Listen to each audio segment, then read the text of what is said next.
तो है role of bureaucracy in democracy. तो भाग 14 में लोकतंत्र होता है। डेमोक्रेसी का मतलब तो वह लोकतंत्र लोकतंत्र का विचार है, वह विचार जो स्वतंत्रता, समानता, सहिष्णुता, सहभागिता से अस्तित्व, समावेशी, समरसता, सहयोग, समन्वय, सौहार्द, सद्भाव, समभाव, सर्वे भवन्तु सुखिनः, सर्वधर्म समभाव को मानता है। फिर शासन व्यवस्था में जिसमें जनता का शासन, जहाँ वही लोग नीतियाँ बनाए जो उनसे प्रभावित हों और शासक शासित का भेद ना हो, तो ये है शासन व्यवस्था। व्यवस्था के स्तर पर लोकतंत्र को सफल बनाने के लिए इसका विचारों के स्तर पर मजबूत होना जरूरी है। यह देखा गया है कि जिन देशों में लोकतंत्र जनता की शैली का हिस्सा नहीं है, जैसे कि राजतंत्र, धर्मतंत्र, पितृसत्तात्मक, सैन्य तानाशाही, वहाँ लोकतांत्रिक शासन व्यवस्था भी असफल हो गई है। एग्जाम्पल हो गया पाक, म्यांमार, अफगानिस्तान, अरब देश। लेकिन जिन देशों में लोकतंत्र का लंबा इतिहास है, जैसे कि सामाजिक संस्कृति है, वहाँ लोकतंत्र लोगों के खून में बहता है, इसलिए वह छोटे मोटे अवरोधों से बाधित नहीं होता है और ऐसी व्यवस्थाएं कभी भी तानाशाही का शिकार नहीं बना। अब जैसे लोकतंत्र, जैसे ग्लोब पे देखें तो दो 1215 में मैग्ना कार्टा, फिर 1500 में पुनर्जागरण और अमेरिकी क्रांति, फ्रेंच क्रांति, अटलांटिक चार्टर, अरब स्प्रिंग। और इंडिया में देखें तो गणसभा आई 5 से 6 बीसी में, फिर वैदिक काल में, ऋग्वैदिक काल में, फिर ब्रिटिश शासन के टाइम पे लेजिस्लेटिव, एग्जीक्यूटिव, जुडिशरी, निर्वाचन और मताधिकार, सरकार व समाज दोनों स्तर पर ये था। फिर है धर्म सुधार आंदोलन, गांधी, अंबेडकर, फूले के लिए स्वतंत्रता पश्चात संसदीय शासन, संघात्मक शासन और उदारवादी लोकतंत्र। फिर लोक सेवाएं, जिसमें लोक सेवक और विशिष्ट है। फिर लोक प्रशासन, जिसमें सिविल सर्वेंट यानी कि नौकरशाह, नीतियों का क्रियान्वयन, स्थायी कार्यपालिका, राजनीति के निर्देशन और सचिव, कलेक्टर, पटवारी होते हैं। ठीक है, तो लोक प्रशासक कौन है? तो इसको नौकरशाह या सिविल सर्वेंट भी कहते हैं। ये नीतियों का क्रियान्वयन करते हैं, स्थायी कार्यपालिका के लिए कार्य करते हैं, राजनीति के निर्देशन में कार्य करते हैं, और जैसे सचिव हो गया, कलेक्टर हो गया, पटवारी। फिर हरमन फाइनर के अनुसार परमानेंट है, पेड है और स्किल्ड है। पोस्ट इंडिपेंडेंस सेवक, जो कि दो तरह के होते हैं। ठीक है, जैसे कि इलेक्टेड और सेलेक्टेड, सरकारी नीति से वित्त पोषित तथा लोक कल्याण का कार्य करते हैं। जैसे जो स्थायी है वो तो सेलेक्टेड होते हैं, और कल जैसे हो गए कलेक्टर, पटवारी। और अस्थायी है वो है इलेक्टेड, जैसे एमपी, एमएलए। फिर सिविल सर्वेंट, इनके जैसे क्या होते हैं, इनकी हिस्ट्री देखें तो सेकेंड सेंचुरी बीसी में चाइना में मंदारिन सिस्टम हुआ था, जिसमें कॉम्पिटिटिव एग्जाम हुआ करती थी। फिर 18 सेंचुरी में जर्मनी में प्रशा में कैम्ब्रेलिज्म का आंदोलन आया था। ठीक है, और फिर है आलोचना, जिसमें फ्रांस में सिविल सर्विसेज का विकास 15 सेंचुरी में हुआ। ठीक है, फिर है ब्यूरोमीनिया यानी कि बीमारी, और ब्यूरोक्रेसी यानी कि व्यवस्था। फिर है देखिए रैमजे म्यो, तो इन सबको हटा दो, ये कोई काम का नहीं है, अपने इसको हटा दो। उसके बाद चलते हैं, ये इंपॉर्टेंट है, मैक्स वेबर यानी बेवेरियन विशेषताएं क्या हैं सिविल सर्विसेज की। तो उन्होंने 10 विशेषता बताई हैं, 10 विशेषताएं बताई है। जैसे मैक्स वेबर ने सिविल सेवाओं की तटस्थ व्याख्या करते हुए आदर्श सिविल सेवा यानी कि सिविल सर्विसेज की 10 विशेषता बताई है। नौकरशाह की तटस्थता की व्याख्या करते समय उन्होंने ये सब जोड़े हैं। अगर ये हैं तो अगर वो गुड है, अगर ये विशेषताएं और इनका क्रियान्वयन नहीं हो रहा है तो वो बैड है। जैसे कि पहली आती है संरचना प्रक्रिया, सॉरी, जैसे आते हैं इनमें पहली आती है जैसे डिवीजन ऑफ वर्क, जिससे स्पेशलाइजेशन बढ़ता है। तो फिर दूसरी आती है पद सोपान, जिससे अनुशासन, समन्वय, सत्ता, दायित्व ये बढ़ता है। फिर आती है योग्यता आधारित चयन, जिसमें मेरिट बेस्ड सिलेक्शन होता है, जिसके कारण कार्य कुशलता बढ़ती है। फिर कागजी कार्रवाई, जिससे पारदर्शिता बढ़ेगी, जवाबदेही तय की जा सकेगी। फिर है रूल एंड रेगुलेशन, जिससे अनुशासन बढ़ता है। फिर है व्यवहारात्मक, ये व्यवहार, तो प्रभावी वेतन, पेमेंट, इसके लिए जरूरी है ये। फिर स्थायी कार्यालय होता है, कार्यकाल होता है, सॉरी, स्थायी कार्यकाल, तो उससे क्या होता है, मनोबल बढ़ता है, समर्पित होते हैं और प्रतिबद्ध होते हैं। तो ये भी है। तो अपन ने देखी कौन सी, डिवीजन ऑफ वर्क, पद सोपान, योग्यता आधारित चयन, कागजी कार्यवाही, रूल एंड रेगुलेशन यानी अनुशासन, फिर है प्रभावी वेतन, और एक है स्थायी कार्यकाल। फिर एक तटस्थता यानी न्यूट्रलिटी, जिसमें राजनीतिक दलों की विचारधारा से तटस्थ रहना, जिससे क्या होता है, सम्मान होता है, राजनीतिक उत्पीड़न नहीं होगा, नीतियाँ व्यक्तिगत कुंठा का शिकार नहीं होंगी और कार्यकुशलता बढ़ी रहेगी। फिर एक है अनामिकता, तो व्यक्तिगत प्रसिद्धि या प्रशंसा हेतु कार्य ना करना, एनोनिमिटी। और ये क्यों जरूरी है? भारत में मंत्रिमंडल, शासन तथा सिविल सर्विसेज गाइडलाइन के खिलाफ है ये, अगर ऐसा कोई कार्य करते हैं तो। अनियमितता के पॉजिटिव क्या है? तो शासन प्रशासन में सहयोग होता है और पॉलिसी मेकिंग एंड एग्जीक्यूशन का पॉलिसी मेकर और जो एग्जीक्यूटिव है उनको जुड़ाव रहता है। फिर है निर्व्यक्तिकता, तो एक है इम्पर्सनलिटी, जिसमें सिविल सेवक कार्यकरण में व्यक्तिगत पसंद से तटस्थ रहना पसंद करते हैं। ठीक है, तो ये 10 उसने बताई हैं, वापस देखेंगे। डिवीजन ऑफ वर्क, पद सौंपान, योग्यता आधारित चयन, कागजी कार्यवाही, रूल एंड रेगुलेशन यानी अनुशासन, प्रभावी वेतन, स्थायी कार्यकाल, फिर तटस्थता, अनामिकता और है निर्व्यक्तिकता। पॉजिटिव क्या है? नीतियाँ व्यक्तिगत कुंठा का शिकार नहीं होंगी, नीतियाँ तटस्थ व व्यवहारिक होंगी, प्रस्तावना में वर्णित मूल्यों की प्राप्ति में मददगार होगी। फिर है वेवेरियन कैरेक्टरिस्टिक्स, वेवेरियन विशेषताएं, ऊपर वर्णित वेवेरियन विशेषताएं चाहती तो सिविल सेवाओं को बदल सकती थी, परंतु व्यवहार में ऐसा नहीं हुआ और इन विशेषताओं का दुरुपयोग होने लगा। वेवेरियन विशेषताएं जैसे कि डिवीजन ऑफ वर्क ने ओवरलैपिंग, फिर स्थायी वेतन व कार्यकाल ने अकर्मण्यता जैसी समस्याएं पैदा की। उसी कारण 1960 में डीब्यूरोक्राटाइजेशन की और जाने का प्रयास हुआ। 1960 में एंड ऑफ ब्यूरोक्रेसी, उत्तर बेवर बाद विकल्प खोजने की कोशिश की गई, जिसमें पब्लिक चॉइस थ्योरी आई। इसमें गवर्नमेंट की भूमिका में परिवर्तन हुआ, जैसे कि government has no business to be in business. फिर है प्राथमिकता आधारित सेवा प्रदान करना, फिर सेवा प्रदाता की जगह सुविधा प्रदाता। एक है भी नौकरशाहीकरण, जिसमें डाउन साइजिंग यानी कि आकार में कम करना, वीआरएस के थ्रू, सीआरएस और कॉन्ट्रैक्ट अपॉइंटमेंट के थ्रू संख्या में कटौती की जाती है। फिर एक है राइट साइजिंग। ठीक है, एक तो एक डाउन साइजिंग और एक राइट साइजिंग यानी कि सही जगह पे सही लोगों को। एक डाउन साइजिंग यानी कि आकार कम कर देना। फिर एक है रोल बैक यानी कि एनजीओ सिविल सोसाइटी की भूमिका में वृद्धि। और फिर एक है रोल चेंज, जिसमें पीपीपी रेगुलेटर की भूमिका बढ़ी, शिक्षा, स्वास्थ्य, आपदा प्रबंधन पर ध्यान दिया गया। फिर ये अपन ने देख लिया, तो ये सब हुआ। और एक है निजी विकल्प, है ना, इसमें लेटरल एंट्री। ठीक है, अब history of civil services in India, तो एशियन टाइम में राजतंत्र के अंतर्गत परंपरागत परंपरागत सिद्धांत होता है, जिसमें परंपरा के अनुसार एक ही परिवार के होते हैं।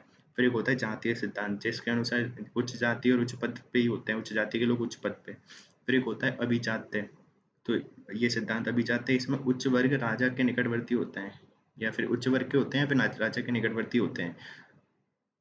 पर अपन ने देखा गया है ये सारे अयोग्य शोषक होते हैं। ठीक है, फिर आता है मौर्य काल, जिसमें इनको रज्जुक कहते थे, गुप्त काल में इनको विषयपत्ति कहते थे, मध्य काल में करोड़ी या फौजदार कहते थे। फिर उपता परीक्षण, योग्यता चयन, तीर्थ अध्यक्ष, ये सब हटाओ, कोई काम के नहीं हटा दो। फिर ये ब्रिटिश में ये भी कोई काम का नहीं हटा दो। फिर लॉर्ड कॉर्नवालिस, ये याद रखना है, सिविल सर्विस का पिताजी कहते हैं इनको। और रिफॉर्म किया इन्होंने, जैसे संविदा बंद सेवाएं लाए, संहिता बंद। ठीक है, संविदा बंद कर दिया, संहिता बंद जो भी है। फिर डिवीजन ऑफ वर्क किया इन्होंने, जैसे सैन्य, व्यापारिक और न्याय के लिए अलग अलग। कॉर्नवालिस कोड लेके आई एक। फिर एक लॉर्ड वेलेस्ली आए, जो फोर्ट विलियम कॉलेज की स्थापना की। बाद में इसको हेल्बरी लंदन में शिफ्ट कर दिया गया। ठीक है, और उसके बाद 1833 के एक्ट में पहली बार योग्यता के आधारित सेवाओं का जोर दिया गया। 1853 में कानून बनाए गए। 1855 में पहली बार परीक्षा लंदन में हुई, इंग्लिश में हुई, 21 वर्ष थी, यूरोपीयकरण था, और कैच देम यंग के स्लोगन से मतलब बेस थी। तो 1852 में मैकाले आयोग की सिफारिश भी हुई है। पर 1865 में 10 साल बाद SN. Banerjee first Indian CS बने। उन्होंने सीएस के भारतीयकरण की मांग की, क्योंकि भारत में परीक्षा कराओ, भारत में भारतीय भाषाओं में कराओ, प्रांतीय सेवाओं से प्रमोशन हो और उम्र में वृद्धि हो और पदों में स्टैचुरी पदों को समाप्त करो। ठीक है, फिर नरमपंथी आंदोलन ने भी इन समस्याओं को अपने केंद्र में रखा। 1886 में एचिंसन आयोग आया, प्रांतों में प्रमोशन। 1912 में एंस लिंकटन आयोग आया, जिसमें हायर सिविल में पे ग्रेड सर्विस में हायर सिविल में अपने हायर सिविल सर्विस में पे ग्रेड की बात की गई है। ठीक है, 1912 में। फिर 1919 का एक्ट आया, जिसमें भारतीयों की संख्या 50% करने की सिफारिश दी गई। फिर 1923 में ली आयोग आया, जिसने लोक सेवा आयोग की स्थापना की बात की। 1935 में संघ लोक सेवा आयोग आया, जो कि नहीं बन सका, ठीक है। फिर 1940 में सिविल सर्विसेज क्राइसिस हो गया, क्योंकि प्रांतीय सरकारों के अधीन अतः ब्रिटिश सिविल सेवक को द्वारा इस्तीफा दिया गया, और गांधी के आह्वान में सुभाष चंद्र बोस जैसे नेताओं द्वारा इस्तीफा के लिए बोला, ठीक है। और फिर करो या मरो। फिर क्विट इंडिया मूवमेंट के दौरान सुरक्षा हेतु भी ये इसका सिविल सर्विस में क्राइसिस हो गया। विभाजन में ज़्यादा सिविल सर्वेंट की जरूरत थी, इस क्योंकि जो आधी सिविल सर्विस थे वो पाक चले गए, ठीक है। फिर एकीकरण, प्रांतों की रियासतों हेतु अधिक जरूरत थी, सो क्राइसिस पैदा होना ही था। तो ये सब रीज़न है। फिर ब्रिटिशर्स भारत में योग्यता नौकरशाही को लाते हैं, लेकिन जाते जाते नौकरशाही का संकट दे जाते हैं। इस संकट को भरने हेतु 1948 में आपात भर्ती की गई, जिससे स्वतंत्र भारत में सिविल सर्विस की पहली पीढ़ी योग्यता से समझौते के साथ सामने आती है, और भविष्य में ऐसी कार्य संस्कृति को जन्म देती है जिसे हम वर्तमान में सिविल सेवाओं के कार्य व्यवहार का संकट कहते हैं। स्वतंत्र भारत में सिविल सर्विस की कमियां, समस्याओं को कई आधार पर समझ सकते हैं, जैसे औपनिवेशिक विरासत, जिसमें नकारात्मक विशेषताओं को ढोना। फिर है ब्रिटिश नौकरशाही के अच्छे गुणों को त्याग देना। फिर है बेवेरियन गुणों से विचलन को दर्शाना। फिर है नौकरशाही के नकारात्मक आलोचनात्मक सिद्धांतों का फलीभूत करना, ठीक है। और एक है सिविल सर्विस मूल्यों को नकारना। फिर है औपनिवेशिक विरासत, जिसमें है पॉजिटिव को। तो औपनिवेशिक विरासत क्यों कहते हैं? तो ये इसलिए कहते हैं कि पॉजिटिव को तो नेगेटिव में बदल देते हैं, जैसे सत्यनिष्ठा को भ्रष्टाचार में, अनुशासन को अनुशासनहीनता में, समर्पण को अकर्मण्य में, प्रतिबद्धता को यथास्थितिवाद में, कार्यकुशलता को अयोग्य में, समयबद्धता को लाल फीताशाही में, अच्छाई को त्याग दिया, ठीक है। फिर नेगेटिव यानी कि बुराई को बनाए रखते हैं, ये तो अच्छाई को तो बुराई में बदल देते हैं, और नेगेटिव को बनाए रखते हैं, जैसे निरंकुशता को और नियामकीय को। तो पर हमने इनसे अपेक्षा तो क्या करते हैं, नियंत्रण की। पर ये बनाए कैसे रखते हैं, निरंकुश। हम अपेक्षा रखते हैं कल्याणकारी की, ये बना के रखते हैं नियामकीय। हम अपेक्षा रखते हैं इनसे पोषक की, ये होते हैं शोषक। हम सरबराह की रखते हैं, अभिजात्य होते हैं। फिर हम सरल की बात करते हैं, पर ये विलासी होते हैं। हम सेवक की तरह सोचते हैं इनको, पर ये मालिक की तरह व्यवहार करते हैं। पारदर्शी होने के बजाय गोपनीय होते हैं। मितव्ययी की जगह अपव्ययी होते हैं। संवेदनशील की जगह संवेदनहीन होते हैं। सर्वहारा की जगह बुर्जुआ होते हैं। इसलिए अपन इनको क्या कहते हैं, औपनिवेशिक विरासत। फिर इन सभी समस्याओं के कारण सिविल सेवाओं में प्रतिष्ठा, साख व विश्वसनीयता का संकट पैदा हो गया है। इसलिए सिविल सेवाओं में सुधार की आवश्यकता है। फिर सरकार अब समस्याएं क्या है, तो जैसे सरकार बदलते ही सिविल सर्विस के ट्रांसफर यानी राजनीतिकरण। फिर राजनीतिक हस्तक्षेप, असमय ट्रांसफर हो जाता है, ठीक है। राजनीतिक हस्तक्षेप, सॉरी हस्तक्षेप नहीं, हस्तक्षेप। फिर भ्रष्टाचार, ट्रांसपेरेंसी इंटरनेशनल ने इसकी बात की है। फिर सेवा में जाने के पश्चात अकर्मण्यता, यथास्थितिवादी मानसिकता, इसकी इसके लिए कहा है किसने, बोरा समिति ने। फिर सिविल सेवा में मूल्य व नैतिकता के समय के साथ कमी, जैसे विशेषज्ञता का अभाव। फिर गोपनीय मानसिकता। फिर नियम प्रक्रिया पालन में लोचशीलता का अभाव है। फिर आगे तो प्रशासनिक सुधार में क्षेत्र में जैसे देखें तो प्रक्रिया, व्यवहार, उद्देश्य देखते हैं, और फिर समितियाँ। तो पहले सबसे पहले तो इनके लिए कौन कौन सी सुधार, प्रशासनिक सुधार के लिए समितियाँ बनी है। तो पहले बनी है गोरेवाला संपूर्ण सुधार की बात की है जिसने, गोरेवाला समिति, एप्पलबी समिति और संतानम। फिर है जिसने भर्ती में सुधार की बात की है, वो है कोठारी समिति, सतीश चंद्र समिति, डीपी अग्रवाल, होता होता और वासवान समिति। फिर अन्य अन्य की बात करें तो रैंकिंग प्लस ट्रेनिंग, कैडर चयन हेतु। फिर सेकंड एआरसी की 15वीं रिपोर्ट, ट्रेनिंग को भी परफॉर्मेंस से जोड़ना। फिर मिशन कर्मयोगी, जिसमें रिफॉर्म से ट्रांसफॉर्म और रिफॉर्म से रिजल्ट की बात की है। फिर ऑन साइट लर्निंग की बात करता है मिशन कर्मयोगी, और रूल की जगह रिजल्ट बेस्ड है। फिर फर्स्ट एआरसी 1966 में लोकायुक्त की नियुक्ति की बात की है। 2007 में पब्लिक सर्विस बिल लाए हैं। 2010 में civil service standardisation performance accountability bill बनाया गया या फिर लाया गया, ठीक है। और परफॉर्मेंस अप्रीजल रिपोर्ट की बात करती है। तो ये सब है इसमें। फिर लोकतंत्र और लोक सेवा में क्या संबंध है, तो समान है किसमें, सोच में, उद्देश्य में और व्यवहार में। अलग है किसमें, लोकतंत्र एक व्यवस्था है और लोक सेवा एक सेवा प्रदायी का माध्यम है। फिर परिपूरक है क्योंकि लोकतंत्र लोक सेवा के बिना अधूरा है। फिर लोकतंत्र में लोक सेवा की भूमिका क्या है, तो लोकतंत्र की परिपक्वता, जैसे कि हस्तक्षेपवादी तो नगण्य है। फिर नियामकीय भूमिका, ये सीमित, कल्याणकारी असीमित, और सीमित क्या है, प्राथमिकताएं। पर विकास के स्तर पे या फिर आर्थिक विचारधारा के स्तर पे, तो फर्स्ट वर्ल्ड कंट्रीज हैं, वो तो मार्केट को ज़्यादा सपोर्ट करती हैं राज्य के स्थान पे, तो वहाँ पे सिविल सर्विसेज सीमित है, यानी कि पूंजीवाद में। फिर समाजवादी यानी सेकंड वर्ल्ड कंट्री, जहाँ पे राज्य ज़्यादा प्रभावी है और मार्केट कम, तो राज्य की भूमिका गर्भ से कर्ब्र तक है वहाँ तक, ठीक है। फिर है थर्ड वर्ल्ड कंट्री जो विकासशील, जहाँ पे भारत, तो राज्य व मार्केट साथ साथ कार्य करते हैं यहाँ पे। अब अगला है सिविल सर्विस की भूमिका प्राथमिकता आधारित, की भूमिका या फिर प्राथमिकता आधारित। तो इसको देखें तो रिजल्ट बेस्ड, रिजल्ट ओरिएंटेड की जगह रूल बेस्ड की जगह सॉरी रिजल्ट ओरिएंटेड की हम बात कर रहे हैं। फिर है ईज इन डूइंग बिजनेस को प्रोत्साहन, प्रशासनिक न्याय निर्णय में भूमिका है इनकी, जैसे कि एनजीटी और कैट। फिर डिजास्टर प्रबंधन में, जन कल्याणकारी योजना लागू करने में, राष्ट्र की एकता व सुरक्षा सुनिश्चित करना। फिर एक्सपर्ट एडवाइजर के तौर पे, फिर सामाजिक आर्थिक न्याय सुनिश्चित करने में, और प्रदत्त विधायन में, समावेशी विकास में, इन सब में। और देखें तो फिर ये तो हो गया, ठीक है। अब शासन की प्रकृति दो तरह की हो सकती है, एक तो अध्यक्षात्मक और एक संसदीय। तो अध्यक्षात्मक में तो एक हेड होता है, और इसमें लेजिस्लेटिव और एग्जीक्यूटिव होती है। पर संसदीय में दो हेड होते हैं, लेजिस्लेटिव होती है ना, उसके प्रति अकाउंटेबल है एग्जीक्यूटिव, पर अध्यक्षतात्मक में दोनों अलग अलग है, कोई लेना देना नहीं है, ठीक है।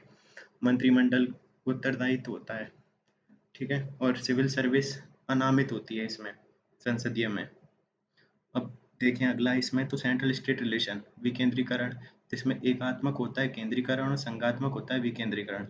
सत्ता का वितरण संवैधानिक ना होकर केंद्र सरकार द्वारा उन उसकी आनुषंगिक इकाइयों के मध्य से होता है एकात्मक में। और संघात्मक में केंद्र, यानी कि केंद्र और राज्य दोनों ही अलग अलग हैं, ठीक है। फिर शक्तियां संविधान प्रदत्त होती हैं। लोकतंत्र में अपोषण है, लोकतंत्र में लोक सेवा की भूमिका, लोकतंत्र की परिपक्वता, विकास के स्तर, आर्थिक विकास, आर्थिक विचारधारा, शासन की प्रकृति आदि से तय होती है, व्याख्या करो। फिर संसद, यह लोकतंत्र में हम मंत्रिमंडलीय दायित्व को जीते हैं और लोक सेवक से अपेक्षा की जाती है कि अनामिकता के सिद्धांत को जिए। अगला है, जैसे राजनीतिक विकेंद्रीकरण को सफल बनाने के लिए प्रशासनिक विकेंद्रीकरण की आवश्यकता होती है, अर्थात अलग अलग स्तर पर सेंटर स्टेट एलजी कर्तव्यों के निर्वहन के लिए राजनीतिक सत्ताओं को अपनी अपनी प्रशासनिक सेवाएं चाहिए। इस क्रम में ब्रिटिश काल में एचिसन आयोग आया, आयोग द्वारा सेवाओं के त्रिस्तरीय विभाजन किया गया, जहाँ उसने केंद्र के स्तर पर शाही यानी इम्पीरियल, प्रांतों के स्तर पर प्रांतीय यानी प्रोविंशियल, और निचले स्तर पर प्रांतों के अधीनस्थ का गठन किया गया। 1919 के एक्ट में वैध शासन, फिर भारतीय मंत्री व भारतीय सिविल सर्वेंट, अंग्रेजों को भय था कहीं राज्य अलग, ये सब बटाव के काम के नहीं है, तो ये सब अपने काम के नहीं है, फिर इनको हटा देता हूँ। अब है ये ऑल इंडिया सिविल सर्विस को लेकर संविधान सभा में मतभेद थे, क्यों थे? तो उनको डर था राज्यों का उत्पीड़न होगा, सेंटर स्टेट रिलेशन में बाधा होगी, सेंटर के एजेंट होंगे, औपनिवेशिक मानसिकता होगी, दोहरा नियंत्रण होगा, अभिजात्यता को बढ़ाएगी, दो तिहाई प्रशासक बाहरी होते हैं जिससे संस्कृति भाषा से अपरिचित होते हैं, फिर संघीय शासन के प्रतिकूल है, राज्य सरकार की अवमानना करेंगे। तो इसके लिए आर्टिकल 312 के तहत गठित होते हैं ये। वेतन भत्ते राज्य की संचित निधि से केंद्र द्वारा चयनित और निर्देशित होते हैं, और राज्य कैडर में कार्य करते हैं। फिर राज्य सरकारों द्वारा गठित विभिन्न आयोग, जैसे राजमन्नार आयोग 1969 तमिलनाडु का, पंजाब द्वारा गठित आनंदपुर साहिब। फिर इन दोनों ने उनकी इसकी समाप्ति की सिफारिश कर राज्य सरकार को सशक्त बनाने की बात की है, लेकिन केंद्र सरकार को ये सेवाएं विशेष रूप से प्रिय हैं। वो ना सिर्फ इन्हें बनाए रखना चाहते हैं, बल्कि नई नई भी लाना चाहते हैं, जैसे फर्स्ट एआरसी सरकारी कमीशन, सेकंड एआरसी। इन सभी ने एआईएस का समर्थन किया है, ऑल इंडिया सर्विसेज का। इन्होंने Indian engineering services, all India judicial services, Indian medical and health services लाने की बात की है। 1961 में 3 सर्विस का प्रस्ताव आया, तीसरी का। 1966 में इंडियन फॉरेस्ट सर्विसेज बनी, जिसमें वर्तमान में 3 ऑल इंडिया सर्विस हैं, ग्रुप ए की हैं ये सारी, आर्टिकल 312 से। फिर जिसमें आईएएस आता है, क्रमिक विभाग के अंदर में आईपीएस गृह विभाग। इंडियन फॉरेस्ट सर्विस आती है, ministry of environment, forest, climate change. फिर एआईएस यानी ऑल इंडिया सर्विस, विरोध और समर्थन। तो पक्ष में देखें तो योग्यता, कार्य कुशलता से दक्षता बढ़ाएंगे, सेंट्रल स्टेट के मध्य सेतु कार्य करेंगे, श्रेष्ठ मानव संसाधनों को चुनेंगे, 2/3 बाहर ही आएंगे, जिससे मानव संसाधनों का उचित बंटवारा होगा, देश भर में प्रशासन में एकीकरण होगा, प्रशासन में अखिल भारतीय दृष्टिकोण होगा, केंद्रीय राज्य के मध्य नीतिगत जुड़ाव को दर्शाएंगे, राष्ट्रीय एकता अखंडता में हेल्प करेंगे। फिर है Paul Appleby commission, organisation and method विभाग की स्थापना की बात करता है। फिर 97 ने भ्रष्टाचार व सतर्कता आयोग की बात की, और फर्स्ट एआरसी ने शक्तियों की असीमित दूर की जाए, असममिति दूर की जाए की बात की, राजनीतिक हस्तक्षेप को कम किया जाए, सिविल सेवा मूल्य व नैतिकता को प्रोत्साहन किया जाए, स्पेशलाइजेशन हेतु लेटरल एंट्री को बढ़ावा दिया जाए। तो इन सब की बात की इन सारे आयोगों ने, सुधारों ने। तो फिर है इकोनॉमिक एडमिनिस्ट्रेटिव रिफॉर्म कमीशन ने वित्तीय योजना निर्माण में और फाइनेंशियल प्लानिंग में और एचआरडी में प्रबंधन की आधुनिक तकनीकों को अपनाने की बात की है। किसने? इकोनॉमिक एडमिनिस्ट्रेटिव रिफॉर्म कमीशन ने। फिर है दलीय व्यवस्था, एक दलीय है, बहुदलीय है। तो साम्यवादी होती है एक दलीय, लोक सेवकों का राजनीतिकरण हो जाता है, और द्विदलीय में तटस्थता रहती है, सॉरी बहुदलीय है, द्विदलीय में तटस्थता। द्विदलीय या बहुदलीय लोकतंत्रों में लोक सेवकों से अपेक्षा की जाती है कि वे राजनीतिक तटस्थता के मूल्य का पालन करें, लेकिन 70 के दशक में तटस्थ के स्थान पर प्रतिबद्ध नौकरशाही की मांग की जाने लगी। यानी कि प्रतिबद्ध नौकरशाही राजनीतिक व तटस्थ के मध्य की स्थिति है। जैसे राजनीतिक है और गैर राजनीतिक, और बीच में प्रतिबद्ध।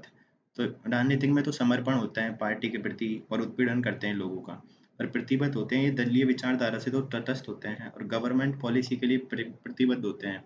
और गैर राजनीतिक वो उत्पीड़न से तो बचाते हैं, मन वचन क्रम से प्रतिबद्ध होते हैं। सैद्धांतिक रूप में प्रतिबद्ध नौकरशाही का विचार आकर्षक है, परंतु व्यवहार में यह नौकरशाही को राजनीतिकरण की ओर ले जाता है। फिर दलीय विचारधारा, तो दलीय विचारधारा घोषणा पत्र होती है और फिर गवर्नमेंट पॉलिसीज को लागू करते हैं। तो लोकतंत्र में प्रतिबद्ध नौकरशाही का विचार आकर्षक तो है, परंतु व्यवहारिक नहीं है। अतः लोकतंत्र में नौकरशाही की भूमिका बेवेरियन तटस्थता से जोड़कर देखी जानी चाहिए। भारतीय लोकतंत्र में लोक सेवकों की लेटरल एंट्री विचार, लेटरल एंट्री तो विचार जैसे सिविल सर्विस के विशेषीकरण के लिए किया है इसका। नीति निर्माण के स्तर पर मंत्री की मदद हेतु निजी क्षेत्र से विशेषज्ञों की संयुक्त सचिव स्तर पर बढ़ती, जैसे कि डिफेंस में, साइंस में, सिविल एविएशन, इकोनॉमी, कृषि में। अब इसके पक्ष में तर्क है, यथास्थितिवाद से मुक्ति मिलेगी, परंपरागत पॉलिसी मेकिंग से मुक्ति, नई सोच, ऊर्जा का संचार होगा, कार्य संस्कृति में बदलाव होगा, जनता से जुड़ाव बढ़ेगा, नवाचार होगा, शोध अनुसंधान बढ़ेगा, आईसीटी, डिफेंस, एविएशन सेक्टर में जटिलता के कारण पॉलिसी मेकिंग में विशेषज्ञ की आवश्यकता है। फिर सिविल सर्विस में विशेषीकरण को बढ़ावा मिलेगा। फर्स्ट एआरसी ने भी यह मांग की थी, ठीक है। पर विपक्ष में तर्क, राजनीतिक पक्षपात में नियुक्ति में, राजनीतिक पक्षपात और नियुक्ति में। फिर विचारधारा विशेष के लोगों को नीति निर्माण में लाया जाता है। कैडर बेस्ड प्रशासकों हेतु अवसरों की कमी होती है। योग्यता निर्धारण का आधार ऑब्जेक्टिव की जगह सब्जेक्टिव हो जाता है। इन शंकाओं के निवारण हेतु जरूरी है कि नियुक्ति की प्रक्रिया को पारदर्शी बनाया जाए, निष्पक्ष बनाया जाए। वर्तमान में लेटरल एंट्री के माध्यम से हो रही नियुक्तियों में यूपीएससी की भूमिका रही है, तथा लेटरल एंट्री की प्रक्रिया अनिवार्य न होकर अपवाद स्वरूप होनी चाहिए।